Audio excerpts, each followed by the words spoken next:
मुसलमानों की तारीख में कुछ लोग ऐसे गुजरे हैं जिनका नाम रहती दुनिया तक कायम रहेगा। मोहम्मद बिन कासिम उन नामों में से एक नाम है। 17 साल का ये नौजवान वो कर जाएगा जो बड़े बड़े हुक्मरान न कर सके, ये किसी ने नहीं सोचा था। मोहम्मद बिन कासिम का नाम किसी तारुफ का मोहताज नहीं।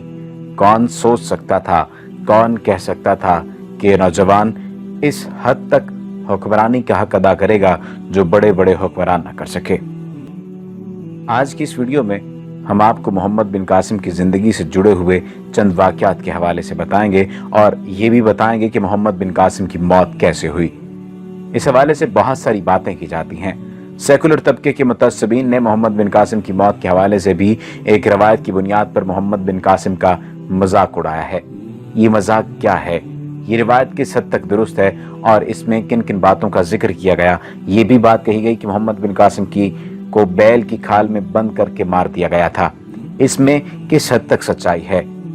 मोहम्मद बिन कासिम एक अजीम अमियाद जर्नल था जिसने सिर्फ 17 साल की उम्र में सिंध और पंजाब के वो इलाके फतह किए जो दरियाए सिंध के किनारे वाक़ थे और अब सरजमीन पाकिस्तान का हिस्सा हैं।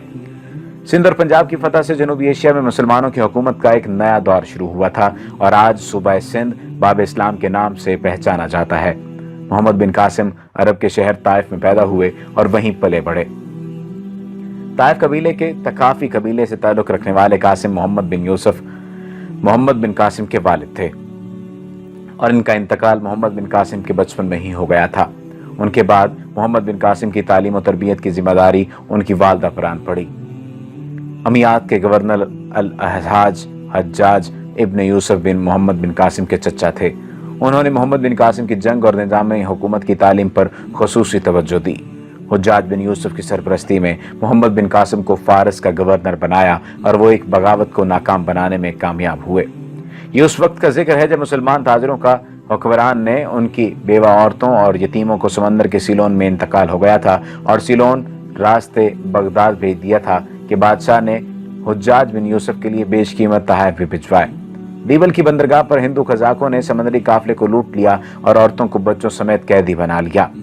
जब इस वाक़े की खबर हज्जाज बिन यूसुफ को हुई तो उसने राजा दाहर से मुसलमान कैदियों की रिहाई, लूटे हुए माल की वापसी और मुजरिमों को सजा देने का मुतालबा किया। राजा दाहर ने जवाब दिया कि बहरी खजाकों पर उसका हुक्म नहीं चलता। इस जवाब के बाद हज्जाज ने सिंध पर हमला करने का इरादा किया। हज्जाज बिन यूसुफ के पहले 2 भेजे जाने वाले लश्करों को नाकामी का सामना करना पड़ा। उसके बाद हज्जाज बिन यूसुफ ने फैसला किया कि राजा दाहर जो कज़ाकों की सरपरस्ती कर रहा था उस पर जारहाना हमला करेगा। इस हमले की असर वजह राजा दाहर की गैर मुनसिफाना पॉलिसियाँ थीं। जब मोहम्मद बिन कासिम ने देवल पर हमला किया तो उस वक्त राजा दाहर सिंध के दारुल हुकूमत अलौर मौजूदा नवाबशाह हिस्से में था जो कि देवल से 500 किलोमीटर की दूरी पर था। देवल उस वक्त गवर्नर की जेर सरपरस्ती था और वहां 4 से 6 हजार राजपूत और चंद हजार बरहमन सिपाहियों की एक फौज मौजूद थी और इसी वजह से राजा दाहर ने दिफा के लिए उस जानिब फौरन कूच न किया। एक नौजवान हमलावर इस वक्त हज्जाज बिन यूसुफ से करीबी ताल्लुक रखे हुए था और हर छोटी बड़ी बात में मशवरा लेता था। उस वक्त राब्ते का इंतहाई मुअस्सर तरीका यह था कि हर 3 दिन में खत लिखे जाते और हर 7 दिन में उनका जवाब भी मौसूल हो जाता था।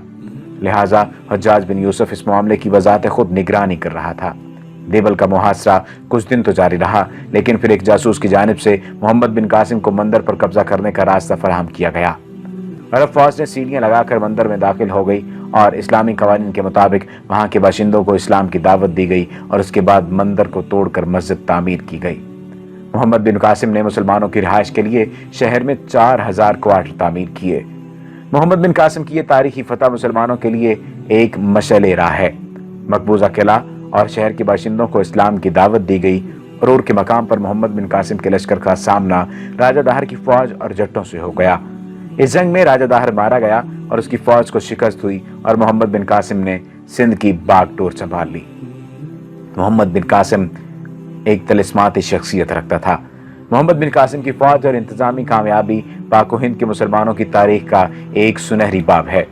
मोहम्मद बिन कासिम खुदादाद सलाहियतों से मालामाल एक काबिल लीडर था, एक शेर, हुब्बुल वतनी के जज्बे से सरशार एक सियासतदान और एक काबिल मुंतज़म। उसकी कम उम्री मुतासिर कुन शख्सियत, उसकी जुर्रत मंदी और बहादुरी जिसके बलबूते पर कई फतूहात हासिल की, दुश्मनों के लिए फौलाद और दोस्तों के लिए नरम दिल था। राजा ताहिर की फौज तकनीकी और कायदाना सलाहियतों के एतबार से कमजोर थी। मोहम्मद बिन कासिम 17 साल का एक बहादुर और काबिल जनरल था। सिंध की सरजमीन पर अरबों की फतह का सेहरा उसकी कायदाना सलाहियतों के सर था। वो एक अजीम जंगजू और एक अच्छा मुंतजिम था। इस जंग के दौरान जो मंदिर तोड़े गए वो मजहबी जुनूनियत की बुनियाद पर नहीं, बल्कि इसलिए क्योंकि हिंदुस्तान का बेशकीमत माल और दौलत वहां पर जखीरा था और इस बात को समझना वहां के मौजूद हुक्मरानों के लिए बहुत ज्यादा जरूरी था। लेकिन इसका अंजाम बहुत अफसोसनाक हुआ। मुल्तान की फतह के बाद मोहम्मद बिन कासिम ने शुमाली हिंद को सरसब्ज़ व शादाब इलाके की जानिब मुतवज्जो होने के लिए कदम बढ़ाए। पहले कनौज के राजा को दावत इस्लाम दी, लेकिन उसने कबूल न की तो मोहम्मद बिन कासिम ने कनौज पर हमले की तैयारी शुरू कर दी। इस दौरान सन 95 हिजरी में हुज्जाज बिन यूसुफ का इंतकाल हो गया, जिस पर मोहम्मद बिन कासिम ने कनौज पर फौज कशी की बजाय वापस आ गया।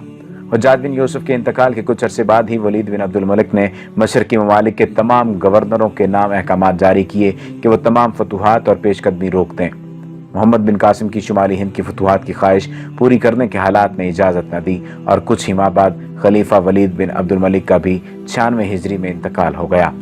उम्वी खलीफा वलीद बिन अब्दुल मलिक के इंतकाल के साथ ही फातह सिंध मोहम्मद बिन कासिम का जवाल शुरू हो गया, क्योंकि वलीद के बाद उसका भाई सुलेमान बिन अब्दुल मलिक जानशीन मुकर्रर हुआ, जो हुज्जाज बिन यूसुफ का सख्त दुश्मन था। हुज्जाज का इंतकाल अगरचे उसकी खिलाफत के आगाज से कबल ही हो गया, लेकिन उस अदावत का बदला उसने हुज्जाज के तमाम खानदान से लिया और मोहम्मद बिन कासिम की तमाम खिदमात और कारनामों को नज़रअंदाज करते हुए उन्हें हुज्जाज के खानदान का फर्द होने के जुर्म में उताब का निशाना बनाया। सलमान ने यजीद बिन अबी कबशा को सिंध का वाली बनाकर भेजा और हुक्म दिया कि मोहम्मद बिन कासिम को गिरफ्तार करके भेजो। मोहम्मद बिन कासिम के साथियों को जब उनकी गिरफ्तारी का पता चला तो उन्होंने मोहम्मद बिन कासिम से कहा कि हम तुम्हें अपना अमीर जानते हैं और इसके लिए आपके हाथ पर बैत करते हैं। खलीफा का हाथ हरगिज तुम तक नहीं पहुंचने देंगे। लेकिन मोहम्मद बिन कासिम ने खलीफा के हुक्म के सामने अपने आप को झुका दिया। ये उनकी अजमत की सबसे बड़ी दलील है कि अगर वो ऐसा ना करते तो उनकी इमदाद के लिए सिंध के रेगिस्तान का हर जर्रा आ गया था, लेकिन उन्होंने अपने आप को अबी कबशा के सुपुर्द कर दिया। मोहम्मद बिन कासिम को गिरफ्तार करने के बाद दमिश्क भेज दिया गया। सुलेमान ने वासत के कैद खाने में कैद करवा दिया। 7 माह कैद की सऊबतें झेलने के बाद उस दुनिया से रुखसत हो गए। इस तरह मोस्तने सल्तनत की खलीफा ने कदर न की और एक अजीम फाते महज खलीफा की ज़ाती अदावत और दुश्मनी की बिना पर अपनी ज़िंदगी से हाथ धो बैठा। लेकिन उन्होंने जंगी सलाहियतों, जुर्रत और हुस्न तदबीर और इखलाक के बायस हिंदुस्तान में जो कारनामे अंजाम दिए वो तारीख में सुनहरी हरूफ से लिखे जाएंगे। उनकी मौत से दुनिया इस्लाम को अजीम नुकसान पहुंचा।